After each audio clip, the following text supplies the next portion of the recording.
नमस्कार. आजच्या सत्यकथेत आपलं स्वागत आहे.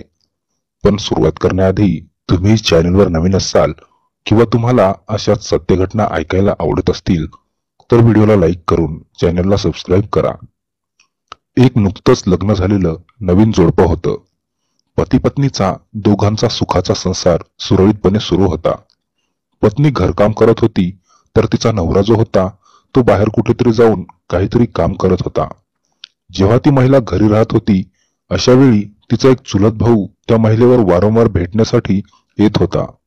त्याचं त्या महिलेच्या घरी येणं इतकं दाट प्रमाणामध्ये वाढलं की जवळपास जे काही शेजारी होते त्यांना देखील नवल वाटत होतं की या महिलेचा भाऊ इतका दाट प्रमाणामध्ये तिथे काय येत असेल.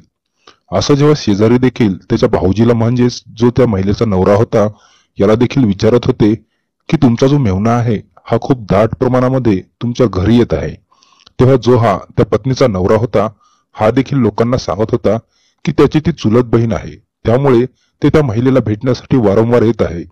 पण जेव्हा एक हत्याकांड घडलं, लोकांसमोर याच्या वारंवार येण्यामागचं कारण समोर आलं, त्यावेळेस लोकांनाही या गोष्टीवर अजून विश्वास बसत नव्हता.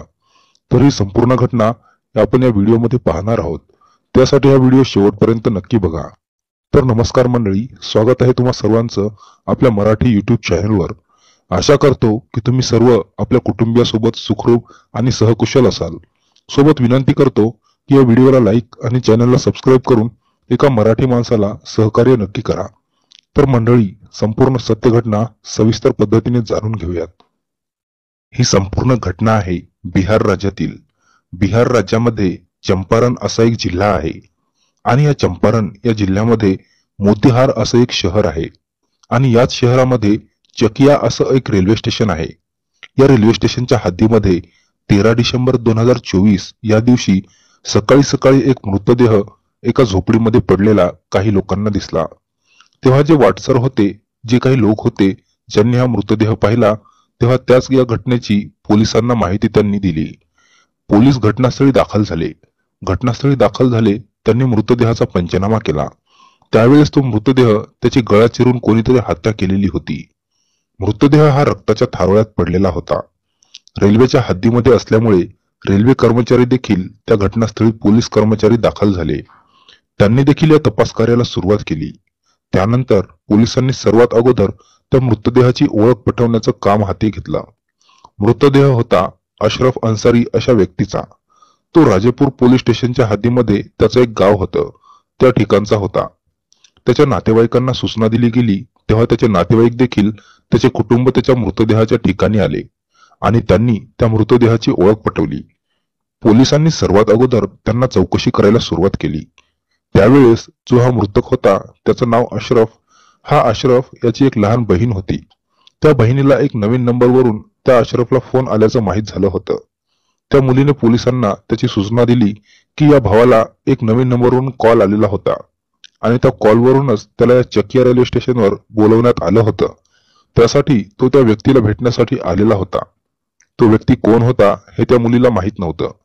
त्यानंतर तो जो नंबर होता त्या नंबरला पोलिसांनी घेतला. त्याचे कार्ड डिटेल्स काढण्यात आले. त्याचं लोकेशन शोधण्यात आलं.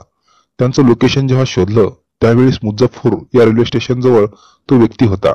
त्याचं लोकेशन या रेल्वे स्टेशनवर होतं.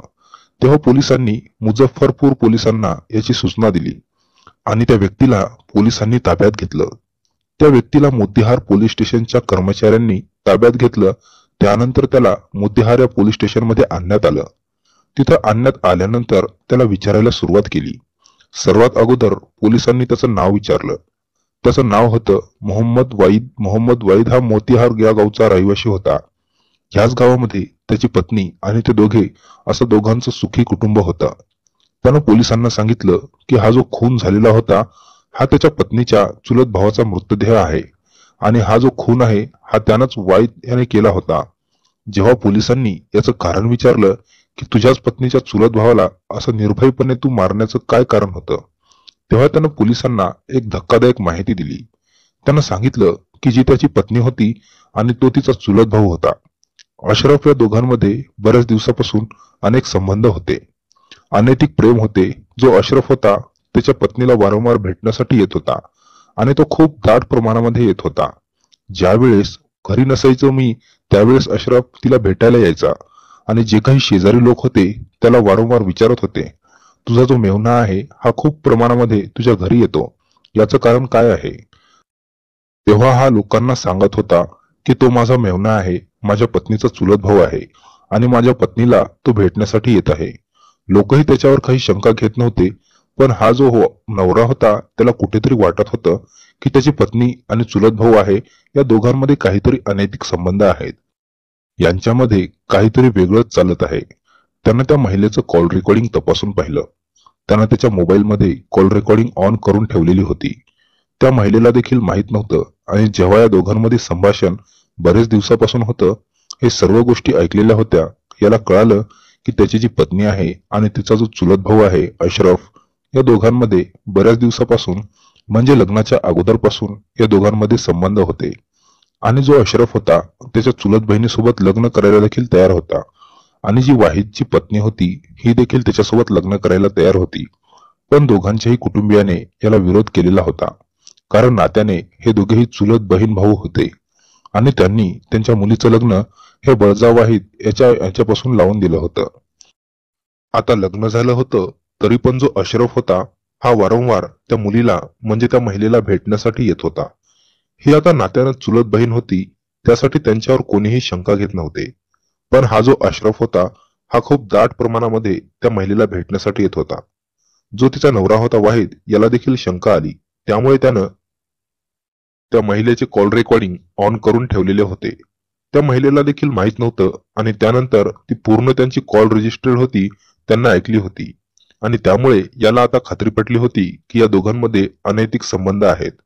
यानं कुणालाही काही न सांगता थेट 12 डिसेंबर 2024 या दिवशी त्याला एका नवीन नंबरवरून कॉल केला आणि त्याला सांगितलं, आपण दोघं आज पार्टी करूयात, मला भेटण्यासाठी तू ये.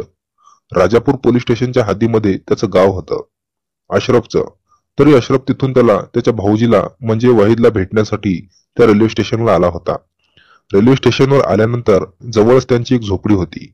त्या झोपडीमध्ये हे दोघेही दारू पीत बसले आणि जेव्हा अशरफला भरपूर प्रमाणामध्ये दारू पाजली तेव्हा अशरफ हा खूप बेशुद्ध अवस्थेमध्ये आला होता. अशा वेळेस त्याच्या सोबतच त्याने एक धारदार चाकू आणला होता आणि त्या चाकूनं त्याने त्या अशरफच्या गळ्यावर वार केले. अशामध्ये अशरफचा जागीच मृत्यू झाला. तो रक्ताच्या थारोळ्यात पडला होता. त्यानंतर वाहिदनं तिथून पळ काढला. जेव्हा दुसऱ्या दिवशी पोलिसांपर्यंत ही गोष्ट पोहोचली, पोलिसांनी येऊन घटनास्थळी पंचनामा केला आणि मृतदेहाची ओळख पटवली. त्यानंतर हा जो नंबर होता या नंबर पर्यंत पोलिसांनी CDR काढला.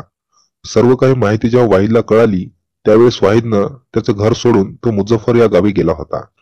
तेथून देखील त्याला मुंबईला पळून जायचं होतं, पण अगोदरच पोलिसांनी मुझफ्फरपूर पोलिसांना सूचना दिली आणि त्यांनी त्याला ताब्यात घेतलं. तर आता या संपूर्ण कलेला होता तो वाहिदवर गुन्हा नोंद करून त्याला अटक केलेली आहे.